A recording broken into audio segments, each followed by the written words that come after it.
সুপ্রিয় দর্শক শ্রোতা, আসসালামু আলাইকুম। দেশ অথবা দেশের বাইরে থেকে প্রিয় বন্ধুগণ, শুক্রবারের এই পবিত্র রজনীতে যে যেখান থেকে বাস্তব পরীর অলৌকিক গল্প শোনার জন্য আমার সঙ্গে যুক্ত হয়েছেন আমি আপন। আর যে আপন জীবনের গল্পের 1502তম পর্বে আপনাকে এই প্রতিদিনের মতো স্বাগতম জানাচ্ছি। বন্ধুগণ, আজ আমি শোনাবো রাজধানী ঢাকার ছেলে মোহাম্মদ আশিকের জীবনের পরীর সঙ্গে ঘটে যাওয়া এক অলৌকিক আশ্চর্যজনক ভালোবাসামুখর বাস্তব জীবন কাহিনী। বন্ধুরা, আজকের গল্পের টাইটেল কক্সবাজার থেকে আশিককে তুলে নেয় পরীর দল, ফিরিয়ে দেয় 9 বৎসর পরে। এই গল্পটা বরিশালের ছেলে, জন্মগতভাবে ঢাকাইয়া মোহাম্মদ আশিকের জীবনের 21 বৎসর বয়সী ছেলে আশিকের জীবনের এক লোমরহস্যকর ভয়ানক বাস্তব ঘটনা। কেনই বা কক্সবাজার থেকে আশিককে তুলে নিলেন পরী, আর নিয়ে যাওয়ার পরে 9 বৎসর পর তাকে কেন ফিরিয়ে দিলেন, আর এই 9 বৎসর তার জীবনে কেমন কেটেছিল, এই গল্প আজ আপনাকে এক পরীর রাজ্য থেকে ঘুরিয়ে নিয়ে আসবে। আমরা অনেক সময় পরীর রাজ্য সম্বন্ধে অনেক কিছু শুনি, জানি, এবং আমার গল্পে আমি পরীর রাজ্যের বিষয়ে আপনাদেরকে অনেক কিছু বলে থাকি। আমি কিছুদিন আগে চট্টগ্রামের একটা পার্কে গিয়েছিলাম। ওখানে যাওয়ার পরে আমি 140 প্রজাতির ফুল দেখেছি। বিশ্বাস করেন, এই পার্কে ঢোকার পরে আমার কাছে মনে হয়েছিল যেন সত্যি এটা এক পরীর রাজ্য। আমি আমার গল্পের মধ্যে যেরকমভাবে আপনাদেরকে পরীর দেশ সম্বন্ধে বলি, ওখানে যাওয়ার পরে মনে হলো আমি সত্যি কোনো এক পরীর দেশে এসেছি। যারা হয়তো আশিকের মতো সৌভাগ্যবান নয়, পরীর দেশে যেতে পারেননি, তারা যদি পরীর দেশ দেখতে চান, পরীর রাজ্য দেখতে চান, ভিডিওর এই আই বাটনে ক্লিক করে অথবা এই ভিডিও ডেসক্রিপশনে গিয়ে অথবা এই ভিডিও শেষ করে আপনারা 10 মিনিটে পরীর রাজ্য থেকে ঘুরে আসতে পারেন। এবং আজকের এই গল্পে আশিকের গল্পটা শুনে তাকে আপনার মতো করে একটা মন্তব্য কমেন্ট বক্সে লিখবেন। ধন্যবাদ সবাইকে। সুপ্রিয় বন্ধুগণ, আসসালামু আলাইকুম। আমার নাম মোহাম্মদ আশিকুর রহমান, আমার বাড়ি রাজধানী ঢাকা। বন্ধুরা, আমি আমার জীবনের গল্পটা শুরু করার শুরুতে আপনাদেরকে আমার পরিবারের সম্বন্ধে জানিয়ে রাখি। আমার পরিবারে আমি আছি, আমার বাবা আছে, মা আছে, রয়েছে আমার ছোট একটা বোন। আমরা টোটাল 1 ভাই 1 বোন। আমাদের পরিবারটা রাজধানী ঢাকার বুকে এক উচ্চ মধ্যবিত্ত পরিবার। আমার বাবা পেশায় একজন সরকারি চাকরিজীবী। হিসাব করতে গেলে আমার বাবার জন্মস্থান হচ্ছে বরিশালে, আর আমাদের পূর্বপুরুষরাই বরিশালে রয়েছে আমার দাদা দাদি। আমার বাবা সরকারি চাকরির সুবাদে ঢাকায় চলে আসে। এরপর আমার মাকে বিয়ে করেও তিনি ঢাকায় নিয়ে আসেন। আমরা ভাই বোন ঢাকাতে জন্মগ্রহণ করি। আমিও নিজেকে ঢাকাইয়া বলতেই স্বাচ্ছন্দ্য বোধ করি। যাই হোক, ছোটবেলা থেকে রাজধানী ঢাকার বুকে আমার শৈশবের দিনগুলো প্রচুর আদর আর ভালোবাসার মাঝে কাটতে থাকে। এরকম করে মাঝে মাঝে আমি যখন গ্রামের বাড়িতে যাইতাম, আমার আব্বা আম্মা যখন আমাকে আমাদের গ্রামের বাড়িতে নিয়ে যাইতো, তখন আমাকে নিয়ে আমার মা খুব বেশি টেনশন করতো। আমাকে বাড়ির বাইরে যেতে দিত না। আমাকে সবসময় কেন জানি আমার মা একটু আড়াল করে রাখতো। ছোটবেলায় এই জিনিসটা যদিও বুঝতে পারিনি, তবে খানিকটা বড় হবার পরে আমি এই বিষয়টা ক্লিয়ার বুঝতে পারি। আমার কপালের ঠিক এই জায়গাটাতে একটা শিঙের মতো কি জানি একটা ছিল, যেটা ছিল একেবারে কালো আকৃতির, মানে অনেকটা দেখতে কালো বর্ণের। আমার মায়ের মুখে বড় হবার পর আমি শুনেছিলাম যে এক কবিরাজ নাকি আমার মাকে বলেছিল, তোমার ছেলের প্রতি অশুভ শক্তি আছে, তোমার ছেলের জন্ম লগ্ন থেকে কোনো একটা সমস্যা আছে, তোমার ছেলেকে যে কোনো সময় জিন বা পরীরা তুলে নিয়ে যেতে পারে, তারা সবসময়, তোমার ছেলে সবসময় জিন পরীর টার্গেটে থাকবে, যার জন্য তোমার ছেলেকে তুমি সবসময় সাবধানে রেখো। আমার কপালের ওই চিহ্নটা দেখার পরে আমার মা যখন কবিরাজের কাছে নিয়ে যায়, কবিরাজ আমাকে নিয়ে এমন ভবিষ্যৎবাণী করে, যার কারণে আমার মা আমাকে নিয়ে সবসময় টেনশনে থাকতো। ঘুমাতে গেলেও আমার মা, আপনি বিশ্বাস করবেন কিনা জানি না, আমার হাত তার কাপড়ের আঁচল দিয়ে বেঁধে তারপরে ঘুমাতো। বাথরুমে গেলে বেশিক্ষণ সময় লাগলে আমার মা দরজা ধাক্কাইতে থাকতো। আর বড় হবার পরেও কোনোদিন ঘরের মধ্যে আমি দরজা খুলে ঘুমাতে হতো, দরজা লাগিয়ে ঘুমাইতে পারতাম না। এইভাবে আমি আমার শৈশবের দিনগুলো কাটাই। একটা পর্যায়ে আমি মোটামুটি প্রায় অনেকটাই বড় হয়ে যাই। আমার বয়স তখন প্রায় আনুমানিক 18 বৎসরের কাছাকাছি। সেই সময় আমার বাবার একটা ট্রান্সফার হয়, আমার বাবার চাকরির একটা পরিবর্তন ঘটে এবং আমরা হাজারীবাগ থেকে তখন মিরপুরে চলে যাই। মিরপুরের একটা এলাকাতে আমরা তখন ওখানে বাসা ভাড়া করে থাকতে শুরু করি। এবং এই মিরপুরে যাওয়ার পরে আমার সঙ্গে অলৌকিক ঘটনাগুলো ঘটতে শুরু করে। মিরপুর যাওয়ার পরে তখন আমার স্কুলেরও পরিবর্তন ঘটে, কলেজের পরিবর্তন ঘটে। আমি তখন মিরপুরে থাকি। ওই মিরপুরে থাকা অবস্থায় আমরা যে বাসায় থাকতাম ওই সামনের বাসাটাকে নিয়েই একটা ঘটনা ছিল। প্রথম দিকে আমি বুঝতে পারি নাই। বাসাতে ওইখানে যখন থাকতাম আমার মা সবসময় আব্বার সাথে ঝগড়া করতো। মানে যেদিন গেল এর পরদিন থেকে বলতেছে এই বিল্ডিংয়ে আমি থাকবো না, এই বিল্ডিংয়ে আমরা এই বিল্ডিংয়ে থাকবো না, আমরা এখান থেকে চলে যাব, আমরা এখানে থাকবো না। তো আব্বা সবসময় আমার সাথে ঝগড়া করতো, তুমি ছোট বাচ্চাদের মতো করতেছো কেন, এখানে বাসা পাওয়া এমনিই বড় কঠিন, যাই হোক একটা বাসা পাইছি, এখন তুমি বললেই তো আর আমি বাসাটা ছাড়তে পারবো না। আর এইখান থেকে আমার অফিসটা বেশ কাছে, আমি হেঁটে আমার অফিসে চলে যেতে পারি, সুতরাং এই বাসা আমি ছাড়বো না। কেন মা প্রতিনিয়ত বাবার সাথে ঝগড়া করতো বাসা ছেড়ে দেওয়ার জন্য, এই বিষয়টা আমি ওই সময়টাতে বুঝতে পারিনি। বাবা মা দুজনেই এই বিষয়টা নিয়ে খুব ঝগড়া করতো। আস্তে আস্তে করে আমি একটা পর্যায়ে বিষয়টা জানতে পারি কি জানেন, আমরা যে বাসায় ভাড়া থাকি এই মানে রাস্তার অপোজিটে, মানে এই পাশে আমরা, ওই পাশে একটা বিল্ডিং আছে, যেই বিল্ডিংটা লাল কালার। এরকম বিল্ডিং আসলে খুঁজে পাওয়া বড় মুশকিল। এই বিল্ডিংটা ছিল লাল কালার, মানে লাল রঙের পেন্ট ছিল, এবং এই বিল্ডিংটা নিয়ে অনেক ঘটনা আছে এবং এই বিল্ডিংয়ে কোনো ভাড়াটিয়া থাকে না। বিল্ডিংটা সিল করা, এবং বিল্ডিংয়ের যিনি মালিক ছিলেন তিনি ছিলেন ইতালি প্রবাসী। তিনি সিদ্ধান্ত নিয়েছিলেন তার এই বিল্ডিংটা ভেঙে তিনি এখানে একটা মসজিদ নির্মাণ করবে, যার জন্য এই বিল্ডিংয়ে কোনো ভাড়াও হয় না, বিল্ডিংটা এভাবেই পড়ে আছে। কেন বিল্ডিং নিয়ে এত ঘটনা রটনা এসব কিন্তু প্রথম থেকে আমি কিছুই জানতাম না।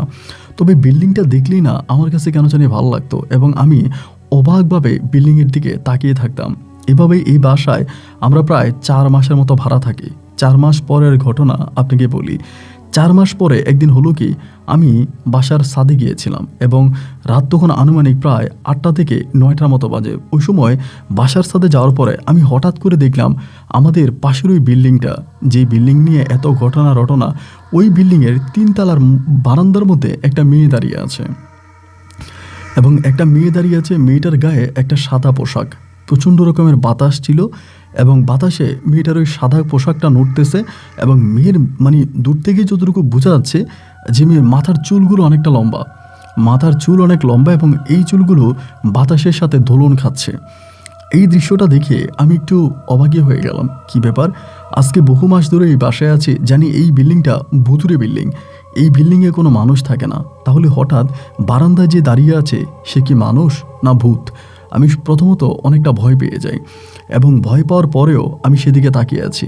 আমি বুঝতে পারতেছিলাম না যে এইটা আসলেই কে। অনেকক্ষণ ধরে বাসার ছাদে এই জিনিসটা দেখলাম, দেখার পর আমি নিচে নেমে চলে আসলাম। মার কাছে বলতেও আসলে খুব একটা সাহস পাচ্ছি না, কারণ মাকে বললে মা উল্টা আমাকে বকাঝকা করবে।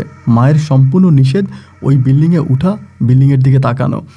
তো যাই হোক, এরপরে আমি মানে রাতটা কোনো মতো কাটিয়ে দিলাম, এবং পরের দিন সকালবেলা আমি কলেজে যাওয়ার জন্য রওনা দিছি। এমন সময় দেখলাম ওই বিল্ডিংয়ের যিনি দারোয়ান ছিল, দারোয়ান দেখলাম বিল্ডিংয়ের সামনে দাঁড়িয়ে আছে। দারোয়ানকে দেখার পরে আমি একটু হেঁটে দারোয়ানের সামনে গেলাম। তো দারোয়ানটার সঙ্গে আমার আগেও কথা হয়েছিল, ওনাকে আমি চিনতাম, ওনার বাড়িও বরিশালেই ছিল, আমাদের মানে বরিশালেই ছিল। পরে ওনারে গিয়ে বললাম, ওর নাম ছিল হায়দার। তার মানে হায়দার কাকা, আমি যতটুকু জানি এই বিল্ডিংয়ে তো কোনো মানুষকে ভাড়া দেওয়া হয় না, এবং এইটা পরিত্যক্ত একটা বিল্ডিংয়ের মালিক আপনার ইতালি থাকে, তিনি বিল্ডিং ভেঙে ওখানে মসজিদ বানাবে, এটাই তো শুনেছিলাম। কিন্তু হঠাৎ কালকে বিল্ডিংয়ের 3 তলায় আমি একটা দৃশ্য দেখলাম, বিল্ডিংয়ের বারান্দায় কে জানি দাঁড়িয়ে আছে। এটা বলার পরে দারোয়ান তখন বলে, হ্যাঁ আপনি ঠিকই দেখেছেন, গতকালকে রাতে বিল্ডিংয়ে ভাড়াটিয়া আসছে। ঠিক ভাড়াটিয়া না, আমাদের মালিকের আত্মীয়। আমি বললাম, ওমা বলেন কি, যেই বিল্ডিং পরিত্যক্ত অবস্থায়, বিল্ডিং নিয়ে এত ঘটনা, সবাই বলতেছে এটা ভুতুরে বিল্ডিং, পরীর বিল্ডিং, জিনের বিল্ডিং, এখন এই বিল্ডিংয়ে ভাড়া হইল বা এই বিল্ডিংয়ে মানুষ আসলো, বিষয়টা কেমন না? তখন দারোয়ান বলল, দেখেন মালিক ফোন করে বলেছে যে তার কোন আত্মীয় নাকি বিল্ডিংয়ে আসবে, উঠবে, তা আমি আসলে মানে ওনাদেরকে ফ্ল্যাট খুলে দিয়েছি, আমি তো ভাই জানি না। আর ওনারা আদৌ জানে কি না যেটা ভুতুরে বিল্ডিং, সেটা তো আমি শিওর না, কারণ জানা শোনার পরে কোনো মানুষ এই বিল্ডিংয়ে থাকবে বলে আমার মনে হয় না। সন্ধ্যার সময় এই বিল্ডিং থেকে দারোয়ানও চলে যায়, মানে সন্ধ্যার পরে এই বিল্ডিংয়ে দারোয়ানও থাকে না, উনি এখান থেকে মানে তালা টালা মেরে চলে যায়। তখন আমি একটু অবাকই হয়ে গেলাম যে এরা কত সাহসী যে এই বিল্ডিংয়ে থাকতেছে। আমি তখন কলেজে চলে গেলাম। কলেজের ক্লাস শেষ করে আমি বরাবর আবারও বিকেলবেলা বাসা আসছি। বিকেলবেলা বাসা আসার পরে আমি আবার, আমার একটা অভ্যাস ছিল কি জানেন, মানে রাতের বেলায় ছাদে ওঠা, মানে এটা আমার আম্মার করা নিষেধ যে রাতের বেলায় ছাদে উঠা যাবে না। এরপরেও কি আমি রাতের বেলায় ছাদে উঠতাম। মানে রাত্রিবেলায় ছাদে ওঠার একটা নেশা আমার মাঝে তখন কাজ করে। যাই হোক, এরপরে যেটা ঘটলো, আমি তখন বিল্ডিংয়ের ছাদের উপরে গিয়ে, এরপরে রাতের কথা বলতেছি, বিল্ডিংয়ের ছাদের উপরে গিয়ে দাঁড়ায় আছি। সেম একই সময়, রাত খুব বেশি না, প্রায় 8টা থেকে 9টার মতো বাজে। এই সময়ের ভিতরে আমি ওই জানালার দিকে তাকিয়ে আবারও দেখলাম যে সেম পোশাকেই একটা মেয়ে দাঁড়িয়ে আছে। গতকালকে রাতে তো আমি ভেবেছিলাম এটা ভূত বা পরী হবে, কিন্তু আজকে তো এটাকে আর ভূত আর পরী মনে করতেছি না, কারণ যেহেতু এই বিল্ডিংয়ে নতুন ভাড়াটিয়া আসছে, তাহলে এটা একটা ভাড়াটিয়াই হবে। অনেকক্ষণ ধরে তাকিয়ে আছি এবং একটা সময় খেয়াল করে দেখলাম মনে হয় যেন এই মেয়েটাও আমার দিকে তাকিয়ে আছে। এবং কেন জানি তার দিকে তাকাতেই না ভাই, আমার ভীষণ রকমের ভালো লাগতেছে, মানে ভিতরে অনেকটা ভালো লাগা কাজ করতেছে। একই দৃষ্টিতে মেয়েটার মুখপানে তাকিয়ে আছি, আমি মেয়েটার দিকে তাকিয়ে আছি, একইভাবে মেয়েটাও আমার দিকে তাকিয়ে আছে। এরকম অনেকক্ষণ তাকিয়ে থাকার পরে আমি কোনো কিছু না বুঝে তখন আবারও মামার বাড়ির নিচে চলে আসছে। তো বাড়ির নিচে আসার পরে আমি বাসায় চলে আসি এবং বাসা আসার পরে এভাবে প্রায় প্রতি রাতেই নিয়ম করে আমি বাসার ছাদে যাইতাম এবং এই মেয়েটা বাসার বারান্দা আসতো, এইভাবে তাকে দেখতাম। এবং এরকম করে বেশ কয়েকদিন কেটে যাওয়ার পরে একদিন আমি তাকে ইশারায় কি জানি বোঝাচ্ছিলাম, মানে এরকম হাত উঠিয়ে যখন তাকে ইশারা দিচ্ছিলাম, একইভাবে সেও হাত নেড়ে আমাকে সংকেত জানালো যে সে আমাকে দেখতে পাচ্ছে। এবং এরকম করে সে আমাকে ডাকতেছে তাদের বাসার ছাদে যাওয়ার জন্য। বেশ কয়েকদিন ধরে যেহেতু মেয়েটার সঙ্গে আমি এখানে দাঁড়িয়ে দাঁড়িয়ে কথা বলি বা দাঁড়িয়ে দাঁড়িয়ে তার সঙ্গে আমার চোখাচোখি হচ্ছে, তাহলে তো আমি শিওর যেটা কোনো একটা মেয়ে হবে বা তারা নতুন ভাড়াটিয়া।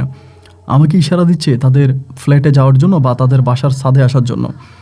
তো তখন আমি চিন্তা করতেছি যাবো কি যাব না, রাত তখন তো বেশি না। পরে চিন্তা করলাম যে না, যেহেতু মেয়েটা বলতেছে তাহলে আমি যাই।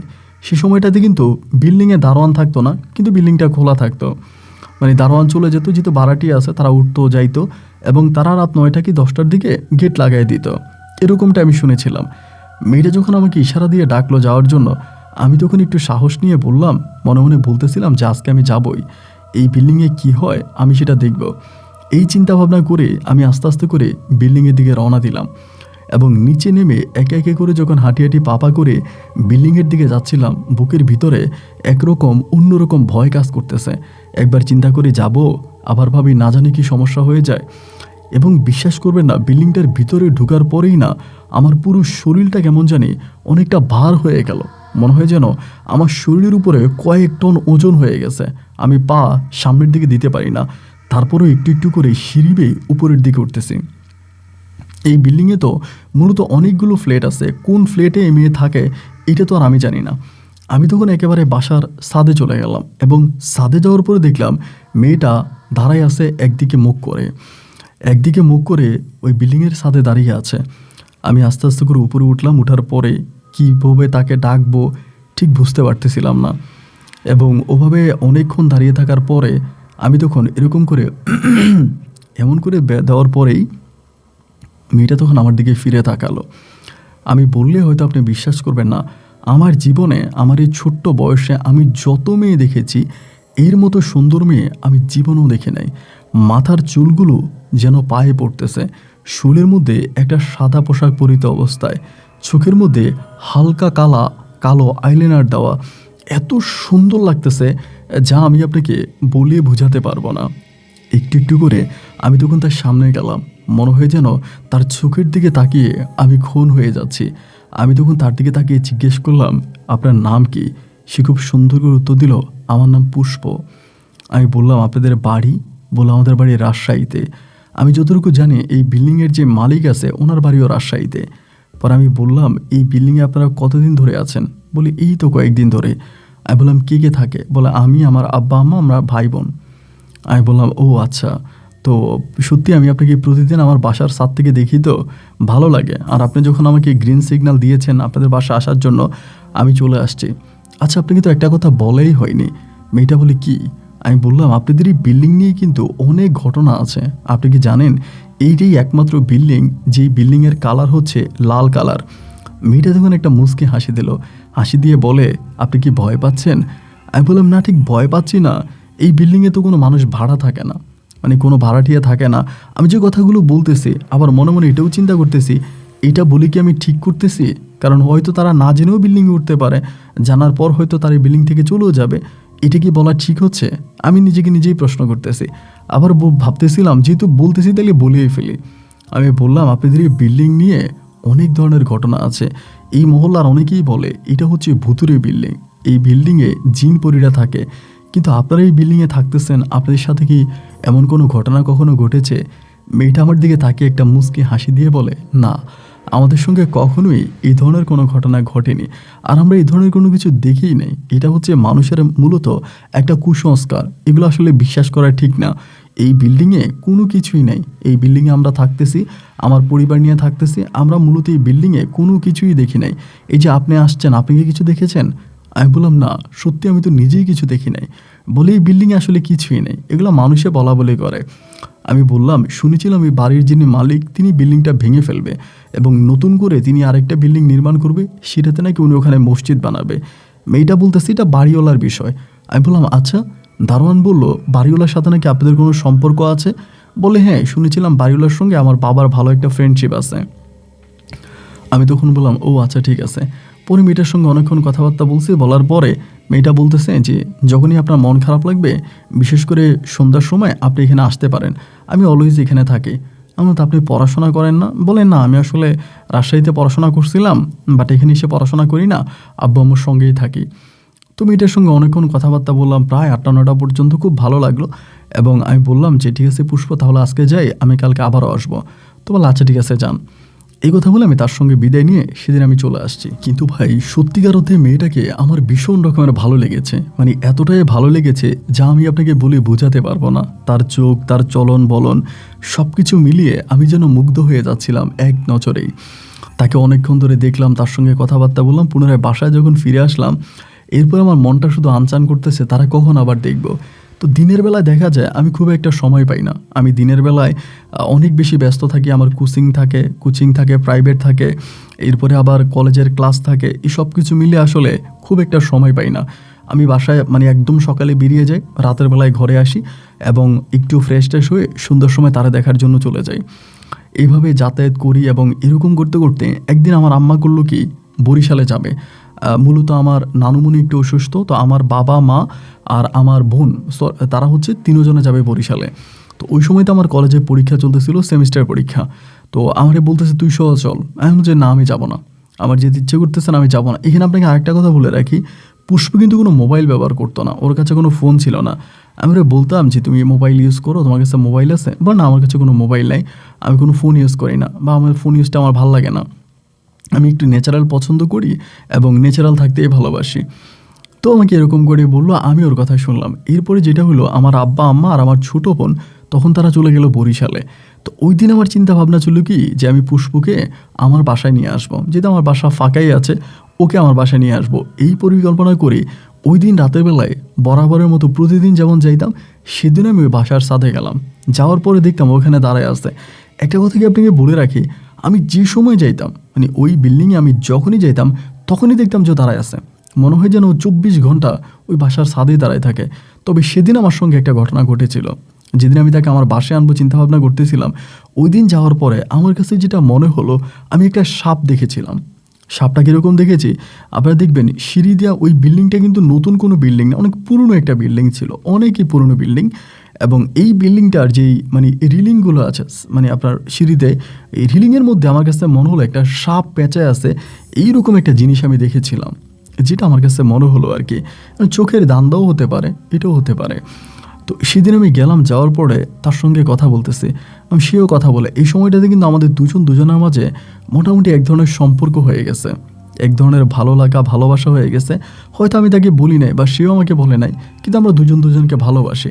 এবং একটা রিলেশনে গেলে মানুষের মাঝে যেরকম সম্পর্ক থাকে, আমাদের মাঝে ঠিক এরকমই সম্পর্ক হচ্ছিল।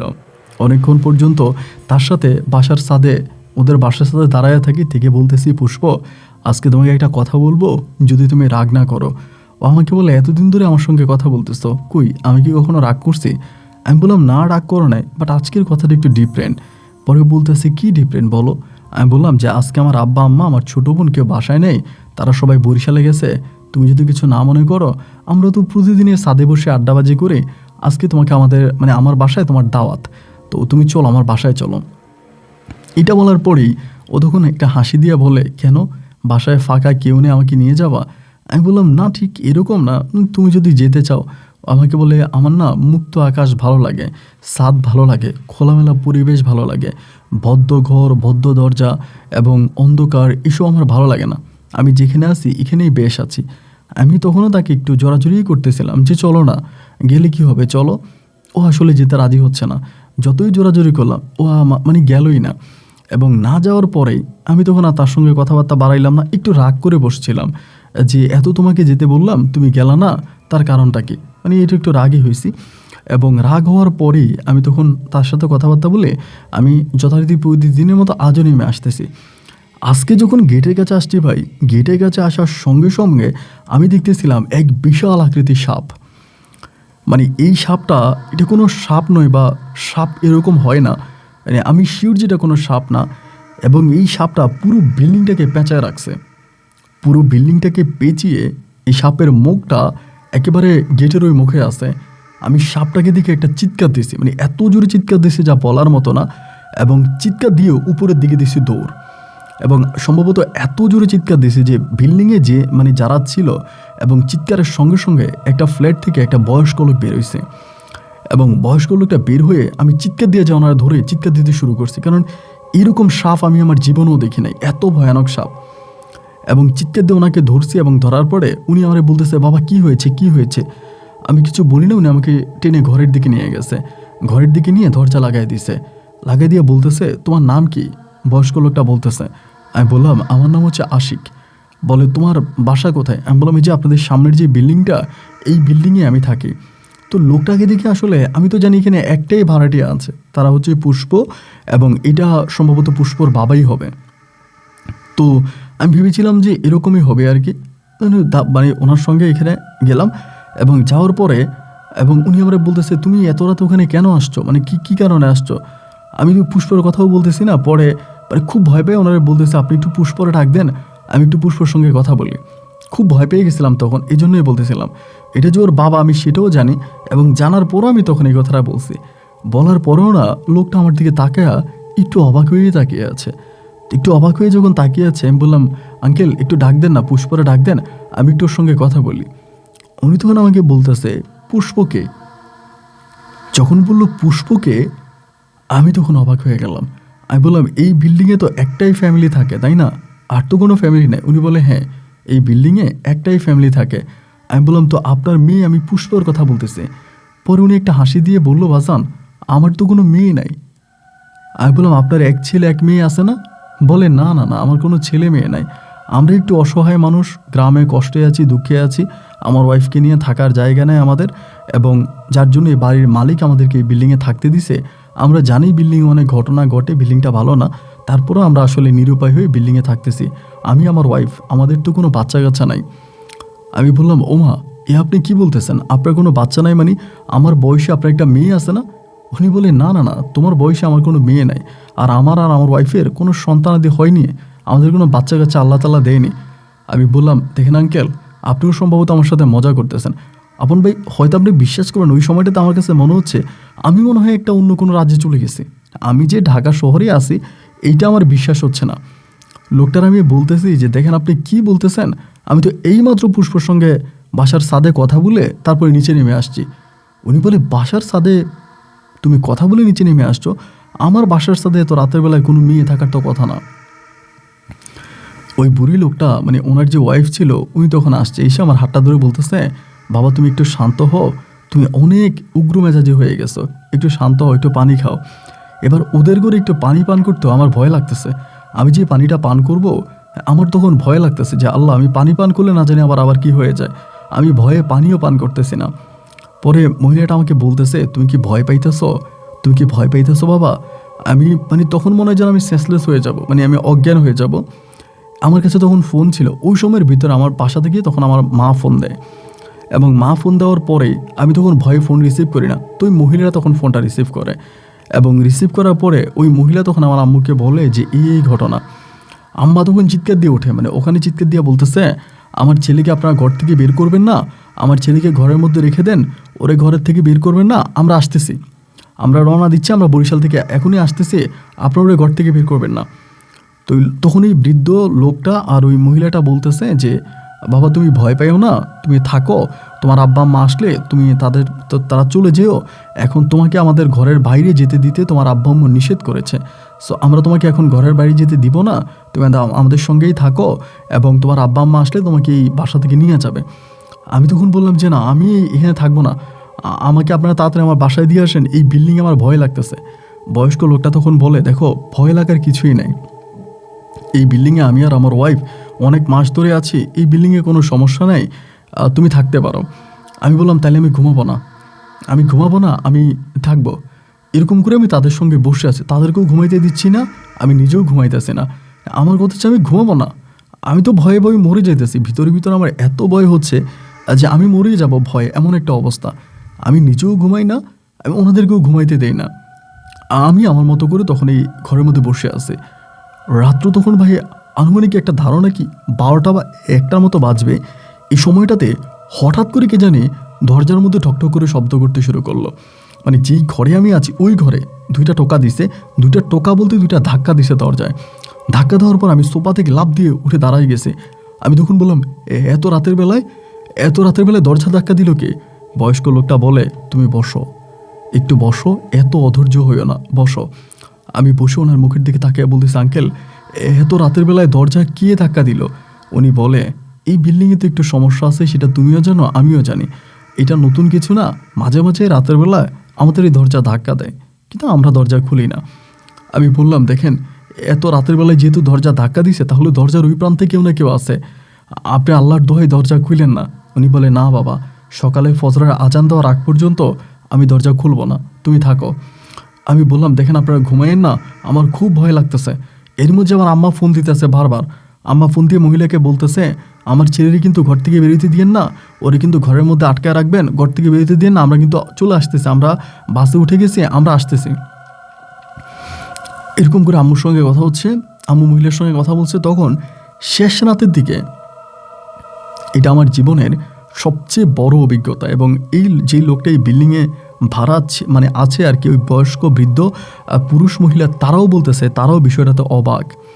রাত্র আনুমানিক 3টার দিকে হুবাহুব আমার মায়ের কণ্ঠের মতো আমার এই ঘরের দরজার সামনে এসে বলতেছে, আশিক, ও আশিক, এরকম করে 2টা ডাক দিছে। এবং 2টা ডাক দেওয়ার পরে আমি তো বুঝে গেছি রাত 3টা বাজে, আমার আম্মা তো এখানে আসার প্রশ্নই আসে না। আম্মু একটু আগে ফোন দিয়ে বলতেছে আম্মু মাত্র ঢাকায় আসতেছে অন দ্য ওয়ে, তো সেখানে আম্মু এখানে দরজার সামনে কোত্থেকে আসবে। এবার বয়স্ক লোকটা আমাকে জড়ায় ধরে বলতেছে, বাবা তোমার সঙ্গে অবশ্যই খারাপ কিছু হতে যাচ্ছে, আমি এই বিল্ডিংয়ে এতদিন ধরে ভাড়া আছি, কিন্তু কোনোদিন আমার সঙ্গে এরকম কিছু ঘটে নাই। আজকে আমার সঙ্গে যা ঘটতেছে, বা রীতিমতো তুমি যা বলতেছো, বা আমার দরজায় যা ঘটতেছে, মহিলাটা আমার একটা হাত ধরে এবং এই লোকটা আমার আরেকটা হাত ধরে। সবাই তখন ভয়ে ধরপড় করে কাঁপতেছিলাম, ঘুটঘুটে মনে হয় অন্ধকার হয়ে যাচ্ছিল, ঘরের মধ্যে অনেক বাতি জ্বলতেছে, তারপর আমার কাছে মনে হচ্ছে যেন পুরো রুমটা অন্ধকারে চেয়ে গেছে। ভয়ে গলা শুকিয়ে আসতেছে, আল্লাহরে ডাকতেছে, ও আল্লাহ, সকাল কখন হবে, ফজরের আজান কখন দিবে, আল্লাহ রে আল্লাহ, আল্লাহ রে আল্লাহ, আল্লাহ রে আল্লাহ, শুধু এরকম করতেছি। একটা পর্যায়ে দেখা গেল কি, আল্লাহ আকবার বলে ফজরের আজান দিল, এবং ফজরের আজান দেওয়ার সঙ্গে সঙ্গে আমি জায়গার ভিতরে আজানের শব্দটা শুনে আমি জ্ঞান হারিয়ে ফেলি। আজানটা দিছে, আমি এই জায়গার মধ্যে জ্ঞান হারিয়ে ফেলি, এবং জ্ঞান হারিয়ে ফেলার পর যখন আমার জ্ঞান ফিরেছে, আমি তখনই বাসার মধ্যে কান্না করতেছিলাম। আমি বাসার বাইরে তখনও যাই না, ওনারাও আমার সঙ্গে আছে, ওনারাও বাসার বাইরে যায়নি। ইতিমধ্যে আমার আম্মার সঙ্গে কথা হচ্ছে, আমি তখন খুব দুর্বল। লোকটা আমারে বলতেছে, এখন তো বাবা সকাল হয়েছে, অলরেডি তখন 8টা কি 9টার মতো বেজে গেছে, আমার আব্বা আম্মা তখন আইসা পৌঁছায় নাই। পরে আমি ওনারা বলতেছে যে তুমি কি বাইরে যাবে একটু? আমি বলছি, না আঙ্কেল, আমি বাইরে যাব না, আমি রুম থেকে বেরোবো না, আমি রুম থেকে বেরোলে মরে যাব, আমার আব্বা আম্মা কখন আসবে, আমার আব্বা আম্মা আসা পর্যন্ত আমি থেকে বেরোবো না। তারপর দুপুরের ঘনাগণ আমার আব্বা আম্মা তখন আসছে, এবং বিশ্বাস করেন আমার আব্বা আম্মা আইসা ডাকতেছে, আমরা দরজা খুলি না। আমি বিশ্বাস করি না যেটা আমার আব্বা আম্মা, আমরা বিশ্বাস করতেছি না। দুপুরবেলা এসে দরজা ধাক্কাইতেছে, তাও দরজা খুলি না। পরে মহিলাটা গিয়ে দরজা খুলছে, আমার মা এসে আমাকে জড়াই ধরে চিৎকার করে কান্না করতে শুরু করছে, বাবারে বাবা তোর কী হয়েছে? আম্মু চিৎকার করে কান্না করতেছে। ইতিমধ্যে মহিলাও আর ওই বয়স্ক লোকটাও সিদ্ধান্ত নিল তারা এই বিল্ডিংয়ে আর থাকবে না, তারা এই বিল্ডিং থেকে চলে যাবে। আমার মা ঘরে ঢুকার সঙ্গে সঙ্গে আমার হাতে তাবিজ পরাই দিছে, আমার বাম হাতে একটা তাবিজ পরাই দিছে। সম্ভবত এই তাবিজ আমার আম্মা বরিশাল থেকে নিয়ে আসছে। তাবিজটা পরাই দিছে। পরাই দেওয়ার পরে আমারে বলতেছে তুই ঘর থেকে বেরো। আমি ঘর থেকে বেরোবো না। আমার সঙ্গে যা ঘটে গেছে বিগত দিনগুলোতে, আমার কাছে মনে হচ্ছে যে আমি ঘর থেকে বেরোলে আমাকে আবার নিয়ে যাবে, আমাকে আবার মেরে ফেলবে, মানে এরকমটা মনে হইতেছে। আমার আম্মা তখন বলতেছে তোর কিচ্ছু হবে না, তো আম্মুর সঙ্গে আয়, আম্মু তো আছে, আমরা এই বাসা ছেড়ে দিব, আমরা এই বাসায় থাকবো না, আমি তোকে নিয়ে এক্ষুনি আবার বরিশালে চলে যাব, আমি তোকে নিয়ে এক্ষুনি বরিশালে চলে যাব, আমি আমার ছেলে মেয়েকে নিয়ে বরিশালে চলে যাব, আমি এই বাসায় আর থাকবো না, তোর বাবা এই বাসায় থাক, তোর বাবা থাকে এই বাসায়, আমি তোদেরকে আর মরতে দিব না, আমার এক ছেলে এক মেয়েকে আমি মরতে দিব না, আমি তোদেরকে নিয়ে চলে যাব। এরকম করতে করতে একটা পর্যায়ে আম্মু তখন আমাকে নিয়ে বিল্ডিং থেকে বের হইছে, এবং বের হওয়ার পরে আম্মা একটা সেকেন্ডও লেট করে না, আম্মু কোনো জামা কাপড়ও আনে নাই। আব্বুরে বলতেছে তোর বাড়ি তোর ঘর তুই থাক, আমি আমার ছেলে মেয়ে নিয়ে গেলাম। আম্মু সেখান থেকে আমাদেরকে নিয়ে আবারও বরিশালের পথে রওনা দিয়েছে। আমি তখন আধা মরা হয়ে আছি, মানে আমার ভিতরে আমি নাই। আল্লাহ আমার সঙ্গে এগুলো কী ঘটেছে বিগত দিনগুলোতে, আমি এসব কী দেখেছিলাম, কি হয়েছে আমার সঙ্গে, আমি কোনো হিসাব মিলাইতে পারতেছিলাম না। যাই হোক, এরকম করে একটা পর্যায়ে তখন আমি আবারও আম্মা লঞ্চে উঠলো, আবার বরিশাল যাচ্ছে। ওই বরিশালে যে যাচ্ছে রাতের বেলায়, আপনি খেয়াল করে দেখবেন যে গ্রামের বাড়িতে মুরগি যেরকম তার বাচ্চাকে ঢানার নিচে রেখে বসে থাকে, এবং কোনো একটা বাজ পাখি বা কেউ আসলে মুরগি যেমন খটখট খটখট করে ওঠে, ঠিক এরকমভাবে আমার আম্মা মনে হলো যেন তার শাড়ির আঁচলে আমাকে আর আমার বোনকে লুকিয়ে বরিশালে গোপনে গোপনে চলে যাচ্ছে। সকালে সূর্য উঠলো, আমরা বরিশালে পৌঁছাইলাম। আমার মা আমার নানুর কাছে গিয়ে বলতেছে আমি আমার ছেলে মেয়েকে নিয়ে আর ঢাকায় যাব না, আমার ছেলে মেয়ের পড়াশোনা করতে হবে না, আমার ছেলেকে আল্লাহ বাঁচাইছে। এর পরের দিনে আমার নানু আর আমার মা মিলে আমাকে বরিশালে আরেক কবিরাজের বাড়িতে নিয়ে যায়, এবং সেই কবিরাজ আমার আম্মাকে বলতেছে যে তোর ছেলের ভাগ্য ভালো, তোর ছেলেকে আল্লাহ বাঁচাইছে। যে রাতে বারবার দরজা ধাক্কা ছিল, তোর ছেলে যদি দরজা খুলতো তাহলে তোর ছেলেকে ওই বাসা থেকে নিয়ে যাইতো। ওই বয়স্ক পুরুষ মহিলা যারা ছিল তারা অনেক নেককার মানুষ ছিল, তারা নামাজ কালামওয়ালা মানুষ ছিল, এবং তারা অনেক ফরজগার ছিল, যার জন্য ওই পরীটা তাদেরকে ভেদ করে ভিতরে ঢুকতে পারে নাই। তো যার কারণে তোর ছেলেটা বেঁচে গেছে, না হলে সত্যি তোর ছেলেটাকে পরী নিয়ে যাইতো। তখন হলো কি আমার হাতের মধ্যে শক্ত করে তাবিজ বেঁধে দিছে। আমার আম্মা বলছে তাবিজ আর খোলা যাবে না, এবং ওই থেকে আমার আম্মা তখন করলো কি আমারে আর বরিশালে আনেই না, মানে আমাকে আর ঢাকায় আনেই নাই। আম্মা সেসব আমাকে বরিশালেই রেখে দিছে, এবং আমার আব্বা তখন এই বাসা ছেড়ে দিছে। এবং আব্বু বাড়িতে যেটা আমাদেরকে জানাইলো, ওই বয়স্ক যেই মানে পুরুষ মহিলা ছিল তারা নাকি এর পরের দিনে বিল্ডিং ছেড়ে চলে গেছে। মানে আমাদেরকে যখন আমার আম্মু নিয়ে আসছে ওই দিনে তারা এই বিল্ডিং ছেড়ে দিছে, এবং এই বিল্ডিংটা এখন সম্পূর্ণ ভেঙে ফেলতেছে, আস্তে আস্তে করে ভাঙার কাজ চলতেছে। ওইখানে ওই বিল্ডিংয়ে যে জায়গাটার মধ্যে তারা মসজিদ নির্মাণ করবে। এবং আমার আব্বু এও বললো ওই ইতালি প্রবাসী, মানে ইতালিতে যিনি আছে বাড়ির মালিক, তিনিও ইতালি থেকে আসছে, এবং বিল্ডিংয়ে উনি মানে এই ঘটনা নাকি ওই ইতালির লোকটাও জানতে পারছে।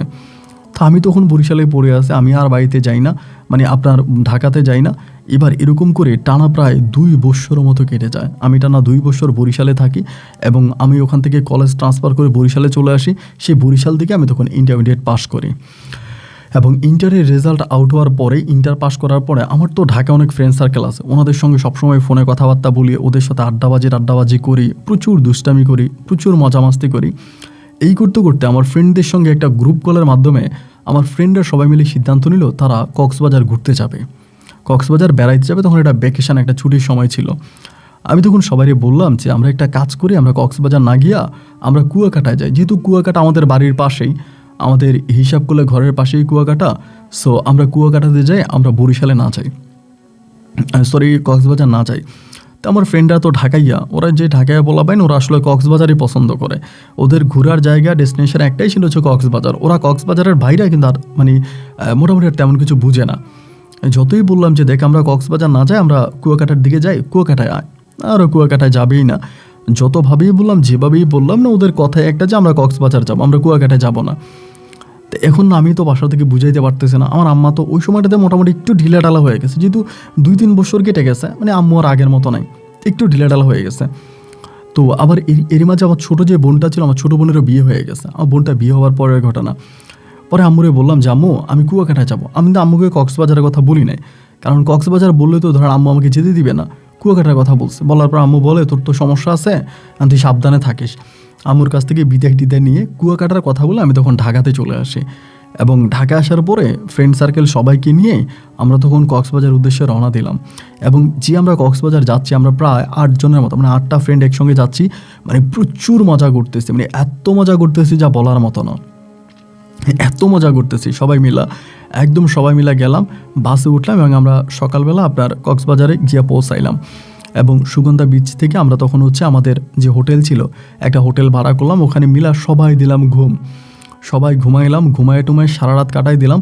আম্মুর সঙ্গে আবার ঘুমানোর আগে কথা বলছি যে আমি আসছি, আমি কুয়াকাটায় আছি, বেশ ভালো আছি, এগুলো আম্মুকে বলে টলে ঘুমাই গেছে। ওই সময় কিন্তু আপনার অ্যান্ড্রয়েড ফোনগুলো ওভাবে বের হয় নাই, ওই যে বাটনের যে ফোনগুলো ছিল ওই বাটনের ফোনগুলোই তখন মানুষ বেশি একটা ব্যবহার করতো আর কি। তো রাতের বেলা মানে দিনের বেলায় ঘুমাইছি, ঘুমায় বিকেলে উঠে গেছি আপনার 4টার দিকে মনে হয়, যেহেতু সবাই চ্যাংরা পোলা পাইন ওইটা সবাই মিলে তখন বললাম যে চল আমরা বিচে যাই। একেবারে তো বিকেলবেলা হয়ে গেছে, তখন সূর্যটা একেবারে হেলে পড়েছে পশ্চিমের আকাশে। আমরা সবাই মিলে তখন এই লাফ দিয়ে আপনার বিচে গেলাম। বিচে গিয়া লাফালাফি প্রচুর লাফালাফি করলাম এবং আমার কাছে মনে হয় যে সেদিন আমি সবচেয়ে বেশি মজা করছি আমার লাইফে, এবং প্রচুর মজা করছে। করার পরে তখন হলো কি যে মানে আমরা বাসায় চলে আসছে রাতের বেলায়, রাত তখন আপনার 8টা থেকে 8:30 মতো বাজে, সবাই মোটামুটি টায়ার্ড ছিলাম, ভাবলাম বাসায় গিয়ে ঘুমায় যাব। তো সবাই খাওয়া দাওয়া করলাম, খাওয়া দাওয়া করে ঘুমাই গেছি, মানে খাওয়া দাওয়া করে বাসায় চলে আসছি। বাসায় আসার পরে মানে এর আগে রাত জেগেছিলাম, দিনের বেলায় ঘুমাইছি, এরপরে আবার বিচে মানে অনেক করছে, মোটামুটি টায়ার্ড ছিল, আর সবাই বলতেছে ঘুমায় যাবে। আমি আর আমার একটা ফ্রেন্ড আছে, আমরা দুজনে বলতেছি, ওর নাম হচ্ছে অর্ণব, অর্ণব আর আমরা দুজনে জেগে আছি, আর সবাই মোটামুটি একদম যে যার মতো করে পা মেলে একদম ঘুমায় গেছে। তো অর্ণব বলতেছে কি আমরা যে বিল্ডিংটাতে আছি ভাই, ওই বিল্ডিংটা হলো কি বিল্ডিংটার মানে ওভাবে এখনও কাজ কমপ্লিট হয়নি, যে বারান্দাটা আছে বারান্দার যে গ্রিলগুলো আছে ওগুলো দেওয়া হয়নি, বারান্দাটা এরকম একটা খোলা বারান্দা।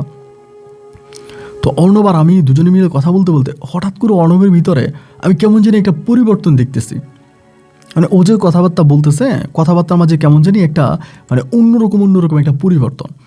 তখন বুঝতে পারলাম না কী ব্যাপার, ও পরিবর্তন করে কথা বলতেছে কেন, কেমন জানি একটু অন্যরকম। তাই আমি বুঝতেছিলাম না বুঝা বললাম যে দোস্ত, মানে ও আমারে বলতেছে, নিচেই বলতেছে, অর্ণব বলতেছে যে চল আশিক বারান্দায় যাই।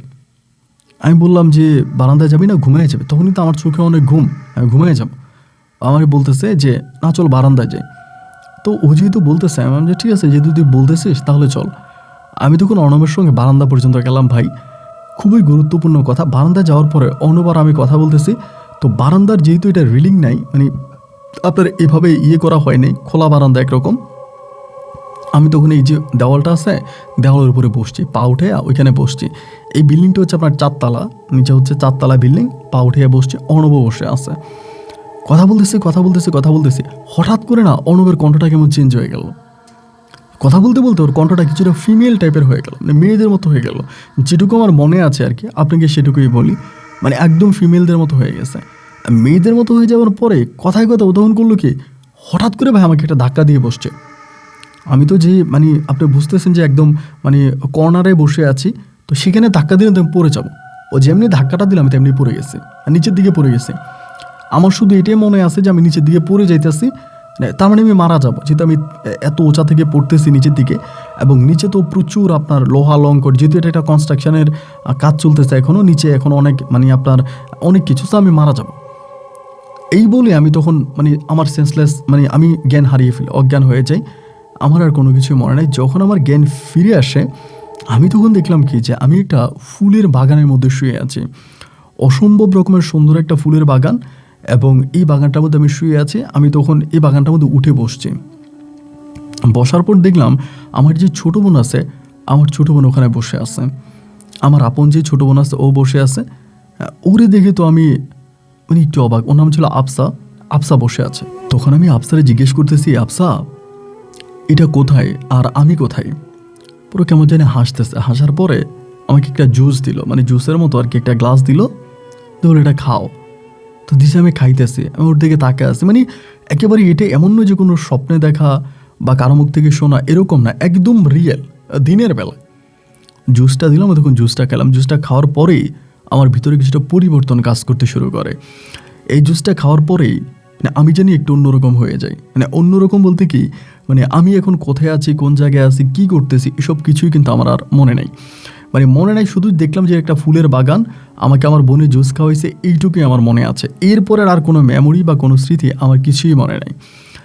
এরকম করে মাঝে মাঝে আমার কিছু মেমোরিজ মনে থাকতো, ও আমারে খাওয়াই দিত, আমি খাইতাম, খাইতাম। এরকম করে কতদিন, কত বছর, কত মাস কেটে যায় তার কোনো হিসাব আমি দিতে পারবো না, বাট আমি ওখানেই পড়ে আছি। এইরকম করতে করতে আবার আমার চুলও ওভাবে চুল কে কাটে, শেপ কে করে, আমার জামাকে পাল্টায় দেয়, আমি গোসল কখন করি, বাথরুম কখন করি, খাওয়া দাওয়া কখন করি, এসব কিছুই আমার মনে নাই। কোনো কিছু আমার মনে, মানে যা আমার সঙ্গে ঘটতেছে, আমি যা করতেছি আমার কাছে পুরোই অবাক। আমি কেন বলতেছি যে মনে নাই, তারপরে পরেই বুঝতে পারবেন। এরপরে একটা সময় আসার পরেই আমি তখন বুঝতেছিলাম যে আমার শারীরিকভাবে আমি অনেকটা দুর্বল হয়ে গেছি, শারীরিকভাবে অনেকটা দুর্বল হয়ে গেছি। তো আমি তখনও তার আমার বোনের রূপেই দেখতাম, আমার বোন আফসা রূপে দেখতাম। তো আমি তখন আফসারে বলি, আফসা মানে আমি যখন শরীরটা অনেক দুর্বল, আমি কথা বলতে পারি না, ভীষণ রকমের দুর্বল, ওই সময়টাতে আমি পুরো একটু একটু দেখে বলতেছি, আফসা আমার অনেক খারাপ লাগতেছে, আমি আব্বা আম্মার কাছে যাব, আমি আব্বা আম্মার কাছে যাব, আমি চলে যাব। এই তখন আমার কিছুটা মেমোরিজ যেটুকু মনে আছে, ওই সময় আমাকে বলতেছে, আমি তো আফসা না, আমি পুষ্প। আমারে বলে যে আমি তো আফসা না, আমি পুষ্প।